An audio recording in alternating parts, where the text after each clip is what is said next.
Assalamualaikum warahmatullahi wabarakatuh. Kami dari kelompok 4 akan mempresentasikan hasil diskusi kami yang berjudul Manajemen Persediaan. Saya sendiri Anis Solandari bersama teman-teman saya, Lara Dita, Mira Yunita, Purnama Indriana, Saprizal, Sugi Hartati, serta Siti Nur Zulaika. Baiklah, yang pertama saya akan menjelaskan tentang pengertian manajemen persediaan. Persediaan merupakan salah satu unsur penting dalam operasi perusahaan.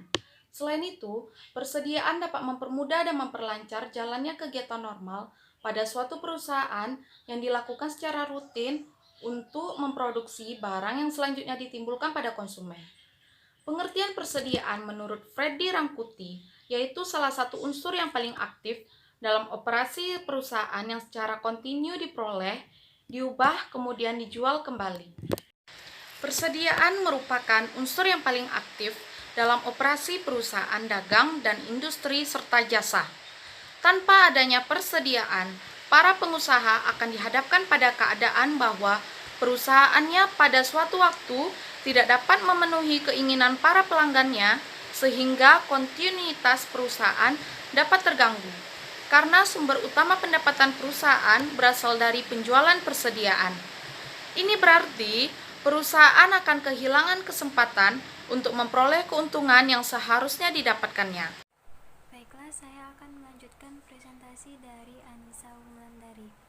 Menurut Freddy Rangkuti, berdasarkan jenis dan posisi barang terdiri dari yang pertama, persediaan bahan baku, yang kedua, persediaan komponen-komponen rakitan, yang ketiga, persediaan bahan penolong, yang keempat, persediaan barang setengah jadi, yang kelima, persediaan barang jadi.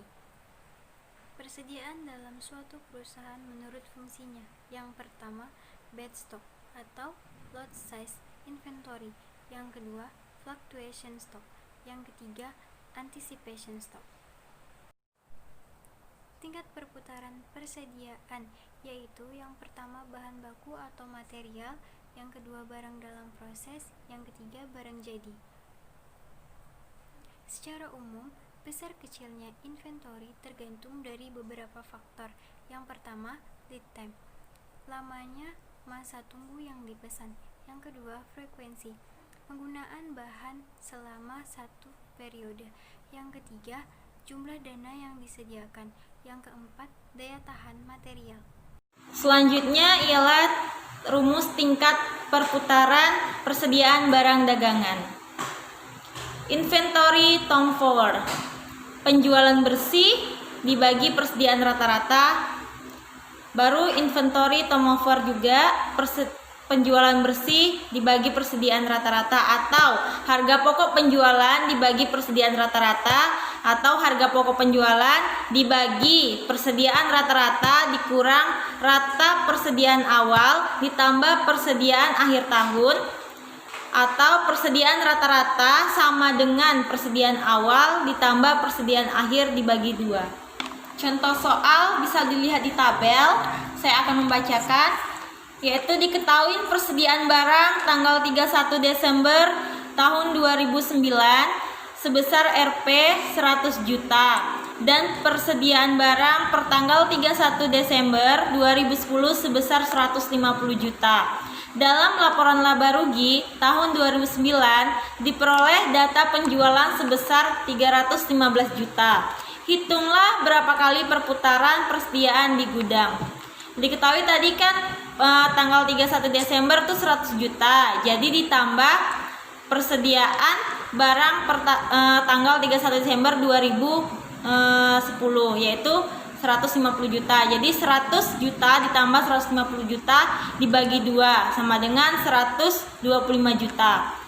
Perputaran persediaan yaitu penjualan bersih dibagi rata-rata persediaan. Penjualan bersih tadi 315 juta dibagi 125 juta yang persediaan rata-rata tadi ya. Jadi sama dengan 2,52 kali. Rata-rata barang di gudang. Rata-rata barang di gudang ada 365 hari dibagi 2,52 kali yang perputaran persediaan tadi ya diambil. Jadi totalnya sama dengan 144,84 hari sekali dalam setahun. Terima kasih. Baiklah, saya akan melanjutkan presentasi dari Sugi, yaitu tentang biaya persediaan. Biaya inventory merupakan biaya variabel dan sebagian lainnya yang bersifat tetap. Biaya inventory yang bersifat variabel adalah biaya yang berubah-ubah karena adanya perubahan jumlah dalam gudang. Biaya tersebut akan naik kalau kita meningkatkan jumlah persediaan yang disimpan. Ada 3 macam biaya variabel yang berhubungan dengan inventory, yaitu 1. Ordering cost atau biaya pesan dan pemasarannya, contohnya seperti pengiriman dan penanganannya. Yang kedua yaitu carrying cost atau biaya penyimpanan, biaya gudang, asuransi, dan lainnya. Yang ketiga yaitu biaya persediaan pengamanan, yaitu seperti kehilangan penjualan, kehilangan kepercayaan pelanggan, dan juga gangguan jadwal produksi.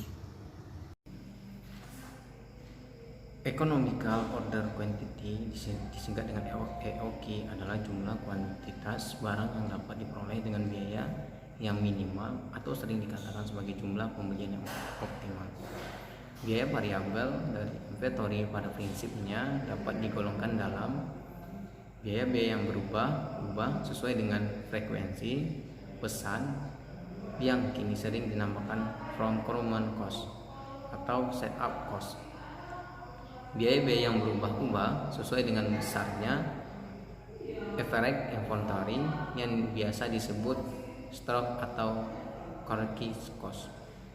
Cara menentukan besarnya economical order quantity disingkat dengan EOQ.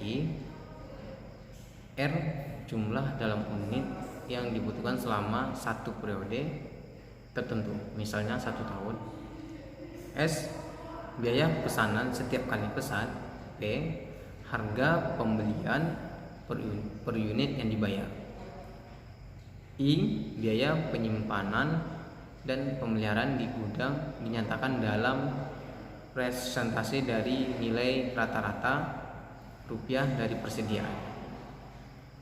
Syarat-syarat dalam metode economical order cost EOQ adalah 1. Harga pembelian bahan per unit konstan. 2. Setiap saat kita membutuhkan bahan mentah selalu tersedia di pasar. 3. Jumlah produksi yang menggunakan bahan mentah tersebut stabil, yang berartikan kebutuhan bahan mentah tersebut relatif stabil sepanjang tahun. Baiklah, saya akan memberikan satu contoh dari materi Economical Order Quality. Biaya penyimpanan dan pemeliharaan di gudang, carrying cost, adalah 40% dari nilai average inventory. Biaya pesanan, procurement cost, adalah Rp15 setiap kali pesanan. Jumlah material yang dibutuhkan selama 1 tahun sebanyak 1.200 unit dengan harga Rp1 per unitnya. Economical order quality sama dengan 300 unit. Dan dengan demikian, cara pembelian yang paling ekonomis ialah pembelian bahan sebanyak 300 unit setiap kali pesanan. Yang ini berarti bahwa kebutuhan material sebanyak 1.200 unit selama 1 tahun akan dipenuhi dengan 4 kali pesanan, yaitu 300 unit. Selain kita dapat menggunakan rumus di atas, kita juga dapat menempatkan besarnya economical order quality berdasarkan besarnya biaya penyimpanan per unitnya, yaitu dengan menggunakan rumus economical quality sama dengan C sama dengan besarnya biaya penyimpanan per unit. 0. Reorder point. Reorder point adalah saat atau di mana harus diadakan pesanan lagi sedemikian rupa sehingga kedatangan atau penerimaan material yang dipesan itu datang pada tepat waktu di mana persediaan di atas safety stock sama dengan 0. Dalam menentukan reorder point, haruslah kita memperhatikan faktor-faktor sebagai berikut. Yang pertama, Penggunaan material selama tenggang waktu mendapatkannya barang atau procurement lead time. Yang kedua, besarnya safety stock. Cara menentukan reorder point. Yang pertama, menentukan jumlah penggunaan selama lead time dan ditambah dengan persentase tertentu. Misalnya, ditetapkan bahwa safety stock sebesar 50% dari penggunaan selama lead time.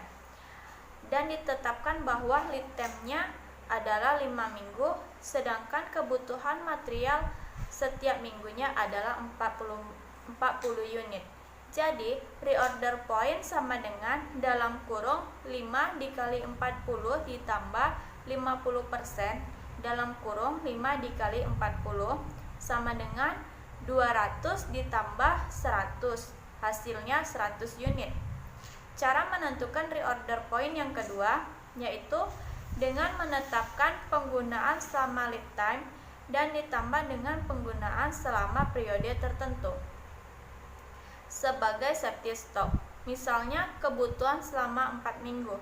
Jadi reorder point sama dengan dalam kurung 5 dikali 40 ditambah dalam kurung 5 dikali 40 sama dengan 200 ditambah 160 dengan hasilnya 360.